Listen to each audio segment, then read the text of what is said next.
रोली रे अब तो मिला है फिर न मिलेगा, कभी नहीं कभी नहीं कभी नहीं। ये शास्त्र के लोग हमको शास्त्र की बात पंडित जो लोग व्यास जी लोग हमको समझाते हैं, कहते हैं मानुष चोला बड़े भाग्य से मिलता है, क्योंकि 84 लाख योनियों के बाद मानुष का छोला मिलता है। क्यों नहीं बोला शास्त्रों में कि बड़े भाग्य कुत्ता तन पावा, बड़े भाग्य हाथी तन पावा, कोई नहीं बोलता। इसीलिए इस मानुष को बोला गया है बड़ा भाग्य मानुष तन पावा, क्योंकि हम लोग इस योनि में आने के बाद जो 84 लाख योनि हमारे पीछे जो है ना, मरने के बाद जो हमें मिलने वाले हैं, उसमें हम नहीं जा पाएंगे। अगर सत्य का संग देकर सत्य कर्म करके प्रभु को चर्चा सुनते हुए, हरि कथा को सुनते हुए और नाम का सुमिरन करते हुए और हाथों से दान देते हुए अगर हम इस योनि को बिताएंगे और सबकी सेवा करेंगे और ज्ञान का प्रचार करेंगे, तो जरूर जरूर थोड़ी बहुत 84 लाख योनि हमारी कम हो जाएगी।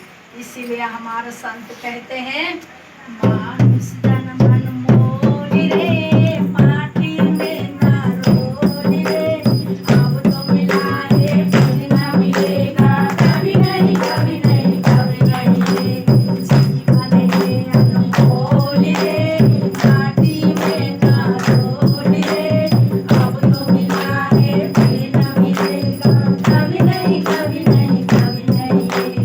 रोज सत्संग में जाया कर, गीत प्रभु के गाया कर, रोज सत्संग में जाया कर, गीत प्रभु के गाया कर, साँझ सवेरे बैठ के बंदे ध्यान प्रभु का लगाया कर, शाम सवेरे बैठ के बंदे ध्यान प्रभु का लगाया कर, नहीं लगता कुछ मोल रे, माटी में ना रोल बहनो, नहीं लगता कुछ मोल रे, माटी में ना रोल रे, अब तो मिला है फिर न मिलेगा, कभी नहीं कभी नहीं कभी नहीं रे, अब तो मिला है फिर न मिलेगा, कभी नहीं कभी नहीं कभी नहीं रे।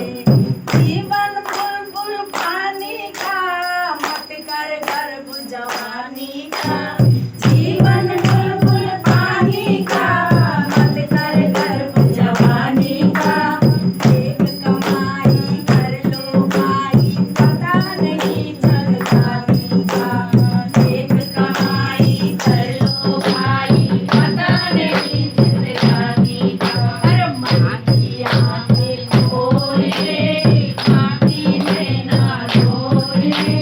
हमारे संत महात्मा जी कहते हैं ऐसे दान पुण्य तो सारे लोग करते हैं, पर ये जो मिट्टी की शरीर है, इसमें एक श्वास का खंभा है, कब हमें ठोकर लगेगी और कब ये श्वास हमारा निकल जाएगा, किसी को कुछ नहीं पता।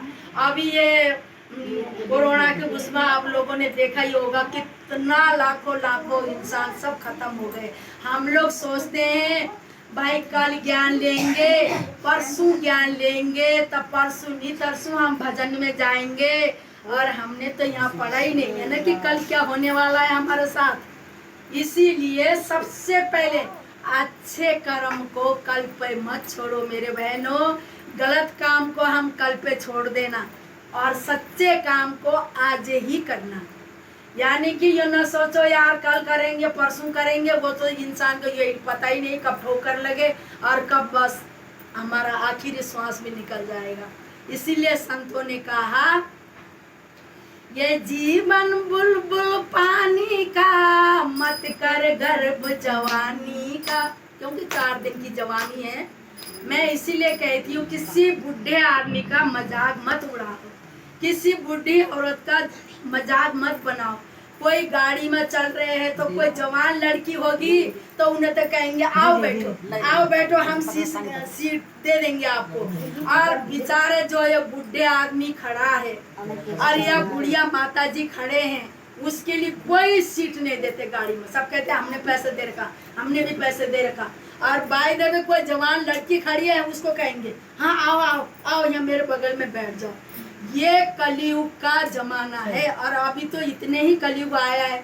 अब इससे आगे अगर मैं आपको सुना ले लेता हूँ तो रात निकल जाएगा। गरुड़ पुराण में इतना लिखा हुआ है कि अंगूठे के बराबर इंसान बनेगा, उसके बाद 30 साल में जो इंसान चले जाएगा तो उसके घर में बाजा बजेगी। तो कोई पूछेगा भाई तुम्हारे घर में आज बाजा क्यों बज रही है, तो हमारा मम्मी पापा पूरा उम्र बिता के चले गए। ऐसा समय इस युग में आने वाले हैं। अब कहा बचेगा कौन, जो परमात्मा का ध्यान धरेंगे और भगवान का भजन करेंगे, सत्य मार्ग पे चलेंगे, उन्हीं लोगों को। अब बोलने को तो देखो अभी 2-3 साल पहले देखो वहाँ केदारनाथ में कितना खतरनाक तीसरी आँख खुल गई थी भगवान जी की और कितने लोग मारे गए। तो अब वहाँ पर एक प्रश्न किया गया, भाई पापी तो मर गए धर्मात्मा कैसे मरे, तो उन्होंने कहा गेहूं के साथ में घुन भी पिसा जाएगा। तो कोई अगर जिसके अंदर भक्ति नहीं, केदारनाथ चले जाते हैं जवान बच्चे हाथ पकड़ के जाते हैं, उन्हें यो होता है भाई हम घूमने जा रहे हैं, उन्हें यो मन में तो रहता ही नहीं है कि हम भगवान जी का दर्शन करने आए हैं। तो सच्चे मार्ग और सच्चे मन लेके चले जाएंगे तो क्यों नहीं भगवान जी हमें दर्शन देंगे। पर हमारा मन बेकार रहता है, तन यहाँ बैठे रहते हैं, मन पता नहीं कहाँ पहुंच जाता है। इसीलिए बोला गया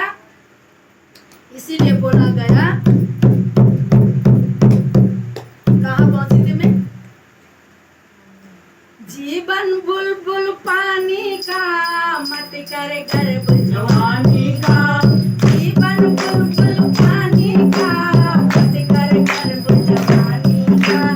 एक कमाई कर ले भाई पता नहीं जिंदगानी का, एक कमाई कर ले भाई पता नहीं जिंदगानी का। अरे मन की आंखें खोल रे माटी में ना रोल, बहनों मन की आंखें खोल रे माटी में ना रोल रे। अब तो मिला है फिर न मिलेगा, कभी नहीं कभी नहीं कभी नहीं। ये जीवन है अनमोल रे माटी में ना रोल, आयो जीवन है अनमोल रे माटी में ना रोल रे। अब तो मिला है फिर न मिलेगा, कभी नहीं कभी नहीं कभी नहीं। मतलब का संसार है नहीं शिकायत बार है, मतलब का संसार है नहीं शिकायत बार है। संभल कर कर्म करो तुम भूल नहीं अहंकार है, संभल कर कर्म करो तुम भूल नहीं अहंकार है। ये सबसे मीठा बोल रे। हमारे संतों ने यहाँ पर भी बोला, हमारे संत कहते हैं अब जिसके घर में अगर हम मेहमान बन के गए, अब वो मेहमान बन के गए तो उनको गुस्सा भी आ रहा है, मैंने कहीं जाना था अब ये टपक पड़ी है। अब वो खाना भले ही 84 व्यंजन का हो, भले ही वहाँ पर नाना प्रकार की खाना धर दिया और मुंह और खाओ उनका। अब वो सोचे हाँ खाओ हाँ। अब तो वहाँ ऐसा होता है कि भैया मैं खाना खाऊं नीचे उतारूं कि आप उठ जाऊं, क्योंकि खाना होता है प्रेम से तुम अचार और रोटी दे दोगे, खुशी खुशी हंसते हंसते खाएंगे। इसीलिए कहा जब भी मेहमान भगवान का रूप होता है, जब भी कोई मेहमान आते हैं तो समझ लो पता नहीं हमारी कौन सा कर्म की वजह से आज मेहमान भगवान के रूप में आ गए हैं। पर हम कितने लोग यो कहते हैं अरे नहीं आना चाहिए था आज मेहमान, और मेहमान आ गए। इसीलिए बोला गया मतलब का संसार है नहीं शिकायत बार है, मतलब का संसार है नहीं शिकायत बार है। संभल कर कर्म करो तुम भूल नहीं अहंकार है, संभल मीठा बोल रे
कभी नहीं कभी नहीं कभी नहीं। बोलो श्री रामानंद कंद भगवान की जय। बोलो श्री सद्गुरुदेव